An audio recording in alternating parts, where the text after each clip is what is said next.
بسم اللہ الرحمن الرحیم۔ شروع کرتی ہوں اللہ کے ببرکت نام سے جو بہت ہی مہربان نہایت رحم فرمانے والا ہے۔ السلام علیکم ورحمۃ اللہ وبرکاتہ۔ حضرت مریم علیہ السلام کے حمل کی کیفیت یوں ہے کہ حضرت مریم علیہ السلام اپنی خالہ یا بہن کے گھر غسل حیض کرنے کے لیے گئی، پھر پردہ لٹکانا چاہتی تھی کہ حضرت جبرائیل علیہ السلام ایک خوبصورت نوجوان کی شکل میں ظاہر ہوئے۔ حضرت مریم علیہ السلام نے دیکھا کہ یہ نامحرم میری طرف متوجہ ہے، تو حضرت مریم علیہ السلام نے اس سے فرمایا، میں پناہ مانگتی ہوں تم سے ساتھ اللہ کے، اگر تو پرہیزگار رہے۔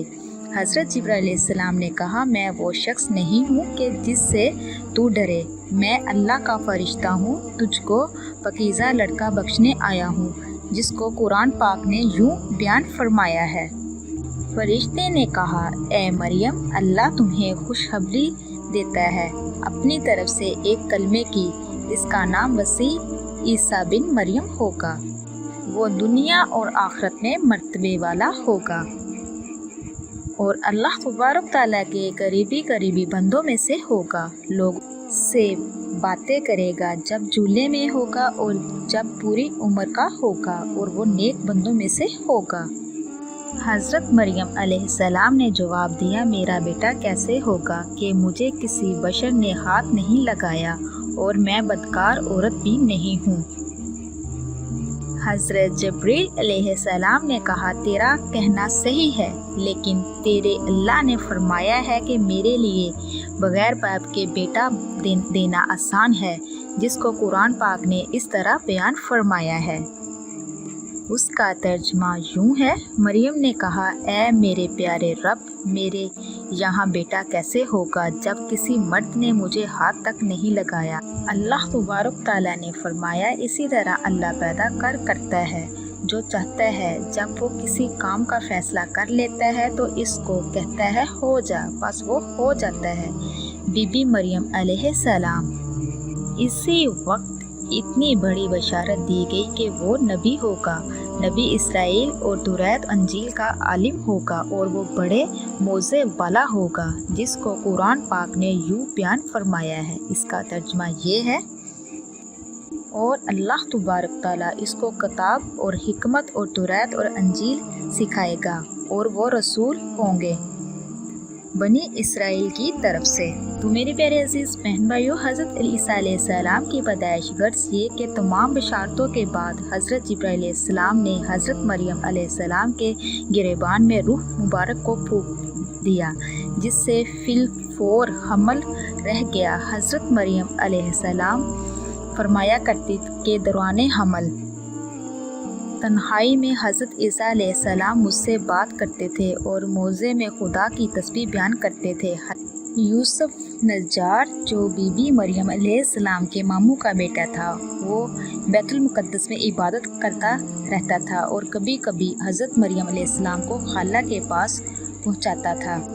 جب حمل کی حالت سے آگاہ ہوا تو اس نے بھی تحقیق کی، تو حضرت مریم علیہ السلام نے تمام واقعہ بیان کر دیا۔ تو میرے پیارے عزیز بہن بھائیو، حضرت مریم علیہ السلام کو قدرتی ندا ہوئی کہ اس شہر سے باہر چلی جاؤ، اگر تیری قوم تجھ کو اس کے وضع پر دیکھے گی، تجھ کو اور تیرے فرزند کو قتل کر ڈالے گی۔ حضرت مریم علیہ السلام اور ساتھ یوسف نجار بیت المقدس سے روانہ ہو گئے۔ حضرت جبرائیل علیہ السلام ان کی راہ پر تھے۔ جب دو فرسنگ راہ قطع کی تو بیت اللہ میں پہنچے، وہاں پر شدت درد سواری سے اتری اور پشت مبارک ایک خشک خرمے سے لگا بیٹھی۔ ایک روایت میں آتا ہے کہ ایک پرانا مکان تھا جس میں خشک کھجور کا ایک درخت تھا، جس سے ٹیک لگایا، اور حضرت عیسیٰ علیہ السلام پیدا ہوئے۔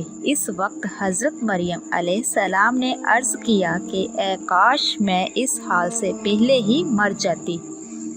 تو میرے پیارے عزیز بہن بھائیو، حق تعالیٰ نے ملائکہ کو بھیجا اور اپنے فضل و کرم سے وہی ان کے پاؤں کے نیچے ایک پانی کا چشمہ ظاہر کر دیا۔ ملائکہ نے حضرت عیسیٰ علیہ السلام کو غسل دیا اور حضرت جبرائیل علیہ السلام باحکم رب خلیل نادا دی کہ اے مریم غمگین مت ہو، اللہ نے تیرے لیے نہر جاری کی ہے اور خشک درخت کو سرسبز کیا ہے۔ اے مریم اب تو خرمے کے سر کو ہلا، وہ تجھ پر تازہ خرمے گرائے گا، تم تازہ خرمے کھاؤ اور پانی پی اور اپنے بیٹے کے دیدار سے اپنی آنکھیں ٹھنڈی کر۔ حضرت مریم علیہ السلام نے کہا اگر لوگ مجھ سے پوچھیں گے یہ بچہ کہاں سے لائی ہے تو میں کیا جواب دوں گی؟ حضرت جبرائیل علیہ السلام نے کہا اگر تو کسی کو دیکھے تو اشارے سے کہہ دینا کہ میں نے خدا کے روزہ نظر کیا ہے کہ کسی بنی آدم سے بات نہیں کروں گی۔ اس زمانے میں کھانے اور پینے کے علاوہ باتوں سے بھی روزہ ہوتا تھا، جس کو قرآن پاک نے یوں بیان فرمایا ہے۔ اس کا ترجمہ یہ ہے مریم علیہ السلام نے اس حمل اٹھایا اور وہ اس کو لے کر ایک دور کی جگہ چلی گئی، پھر درد زا اس کو کھجور کے درخت کی طرف لے گیا۔ اس نے کہا کاش میں اس سے پہلے مر جاتی اور بولی بصری چیز ہو جاتی۔ پھر مریم علیہ السلام کو اس نے نیچے سے آواز دی کہ غمگین نہ ہو، آپ کے رب نے آپ کے نیچے ایک چشمہ جاری کر دیا ہے اور آپ کھجور کے تنے کو اپنی طرف ہلا، اس سے آپ کے اوپر پکی ہوئی کھجوریں گریں گی، پس کھاؤ اور پیو اور آنکھیں ٹھنڈی کرو۔ پھر اگر تم کوئی آدمی دیکھو تو اس سے کہہ دو کہ میں نے رحمان کا روزہ مان رکھا ہے تو آج میں کسی انسان سے نہیں بولوں گی۔ حضرت عباس رضی اللہ عنہ فرماتے ہیں کہ حضرت مریم علیہ السلام فرشتے کی بشارت سے بے غم ہو گئی اور نفاس کی مدت ختم ہونے تک 40 روز وہی رہی، پھر اپنے گھر واپس آئی۔ ہر طرح کی بشارتیں بی بی مریم علیہ السلام کو فرشتے نے بتا دی تھی اور سوال کا جواب بھی بتا دیا تھا کہ تو بچے کی طرف اشارہ کر کے کہہ دینا کہ اس بچے سے پوچھ لو۔ پھر سب غصے ہو کر بولے کہ تو جھوٹ بولتی ہے کہ ہم اس چھوٹے بچے سے بات کریں۔ اتنے میں حضرت عیسیٰ علیہ السلام بول پڑے کہ میں بندہ خدا ہوں اور خدا نے مجھے کتاب دی ہے اور مجھے نبی بنایا ہے۔ جب یہود نے یہ معجزہ دیکھا تو ان کی زبان بند ہو گئی، چنانچہ ارشاد ہے، اس کا ترجمہ یہ ہے پھر اس کو گود میں لیے ہوئے اپنی قوم کے پاس آئی۔ لوگوں نے کہا اے مریم تو نے تو بڑا طوفان کر ڈالا، اے ہارون کی بہن، نہ تمہارا باپ کوئی برا آدمی تھا اور نہ تمہاری ماں بدکار تھی۔ پھر مریم علیہ السلام نے اس بچے کی طرف اشارہ کیا۔ لوگوں نے کہا کہ ہم اس سے کیسے بات کریں گے جو کہ گود میں بچہ ہے؟ بچہ بولا کہ میں اللہ کا بندہ ہوں، اس نے مجھے کتاب دی ہے اور مجھ کو نبی بنایا ہے۔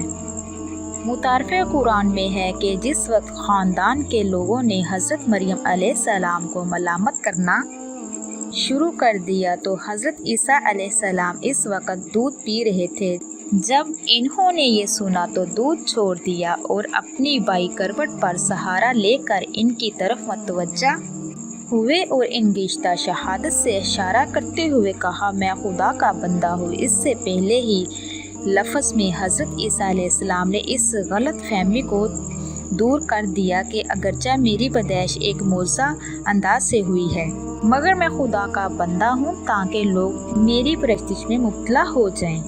تو میرے پیارے بہن بھائیو، ان الفاظ میں حضرت عیسیٰ علیہ السلام نے اپنی شیر خوارگی کے زمانے میں اللہ کی طرف سے نبوت اور کتاب ملنے کی خبر دی۔ اس کا مفہوم یہ ہے کہ اللہ تبارک تعالیٰ نے یہ طے فرما دیا ہے کہ مجھے اپنے وقت پر نبوت کتابیں دیں گے، اور یہ بالکل ایسا ہے جیسا رسول اکرم صلی اللہ علیہ وآلہ وسلم نے فرمایا کہ مجھے نبوت اور اس وقت عطا کر دی گئی تھی جب حضرت آدم علیہ السلام بھی پیدا نہیں ہوئے تھے۔ ان کا خمیر تیار ہو رہا تھا۔ اس کا مطلب بھی ظاہر ہے کہ اس کے سوا نہیں کہ عطائے نبوت کا وعدہ جو حضور اکرم صلی اللہ علیہ وسلم کے لیے قطعی یقینی تھا، یہ بھی اسی یقین کو عطائے نبوت کے لفظ ماضی سے تعبیر کر دیا گیا ہے۔ عطائے نبوت کا اظہار کرنے سے ان لوگوں کی بدگمانی رفع کر دی گئی۔ میری والدہ پر بدکاری کا الزام لگنا سراسر غلط ہے، کیونکہ میرا نبی ہونا اور مجھے رسالت کا ملنا اس کی دلیل ہے کہ میری پیدائش میں کسی گناہ کا دخل نہیں ہو سکتا۔ اسی کے ساتھ میں اجازت چاہوں گی۔ اللہ تبارک تعالیٰ سے دعا ہے اللہ تبارک تعالیٰ آپ کو، مجھے اور سب کو اپنے حفظ و ایمان میں رکھے۔ آپ میرے لیے دعا کیجیے گا، میں آپ کے لیے دعا کروں گی۔ اب تک کے لیے اتنا ہی، اللہ حافظ۔